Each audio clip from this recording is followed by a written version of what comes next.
छत्रपती संभाजीनगर या ठिकाणी मौलाना अबुल कलाम आझाद संशोधन केंद्र टीव्ही सेंटर रोड हुडको छत्रपती संभाजीनगर इथं दिनांक 5 एप्रिल 2026 रविवारी या दिवशी सकाळी 10 ते 5 या वेळेमध्ये राष्ट्रीय बौद्ध महासभा यांचं राज्य अधिवेशन आणि कार्यकर्ता संमेलन पार पडलं।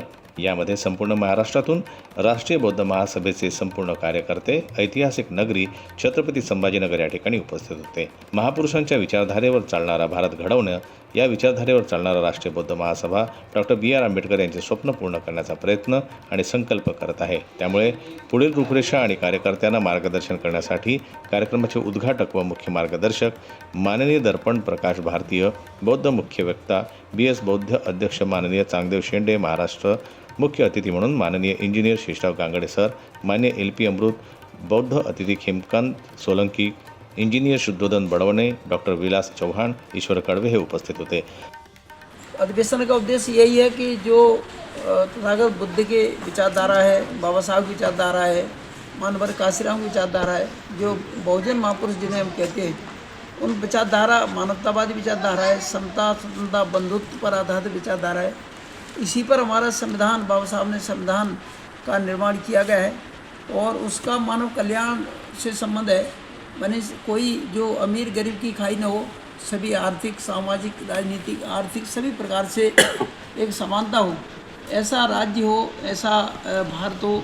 और सम्राट अशोक के समय जो समृद्ध भारत था, जो कल्याणकारी भारत है, ऐसा भारत बनाने के लिए कार्य किया जा रहा है। इसी के लिए जगाने के लिए हमारे मुख्य कार्यकर्ता यहाँ पर आए हुए हैं, उनके साथ हम लोग रूबरू हो रहे हैं और ये सम्मेलन सब जगह पूरे भारत में किए जा रहे हैं। लगातार प्रक्रिया चल रही है। ओके, धन्यवाद। कार्यकर्त्यांना राष्ट्रीय बौद्ध महासभेची विचारसरणी आणि संकल्प हे या अधिवेशनामध्ये समजावून सांगण्यात आले। प्रस्तावना डॉक्टर आनंद भालेराव तसेच स्वागत समिती तथा सल्लागार इंजिनियर अनंत खोब्रागडे, ॲडव्होकेट सुनील गवळी, गंगाधर गंडुळकर, ब्रह्मा जाधव आणि ॲडव्होकेट महेश खरात यांनी केलं। तर भारत देशामध्ये चालू असलेल्या धार्मिक लढाईमध्ये राष्ट्रीय बौद्ध महासभा ही तथागत बुद्ध यांच्या विचारसरणीवर चालून महापुरुषांच्या विचारधारेवर चालणारा महाराष्ट्र आणि भारत घडवण्याचा संकल्प करत आहे, असं प्रतिपादन कार्यक्रमाचे मुख्य मार्गदर्शक धर्मप्रकाश भारतीय बौद्ध यांनी केले। येणाऱ्या पुढील काळामध्ये जगाला युद्ध नको बुद्ध हवा अशी विचारधारा जनमनात भरून त्यांना समृद्ध करण्याचं काम भारतीय बौद्ध महासभा करते आहे आणि यापुढेही करत राहणार आहे।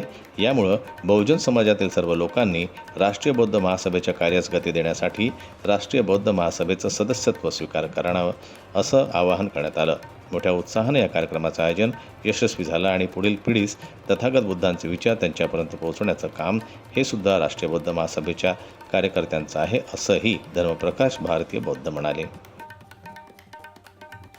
जनमत लाईव्ह न्यूज करता छत्रपती संभाजीनगरहून दिलीप वरगट यांची रिपोर्ट। मराठी बातम्यांसाठी जनमत लाईव्हला लाईक करा, सबस्क्राईब करा आणि बेल आयकॉनला दाबायला विसरू नका।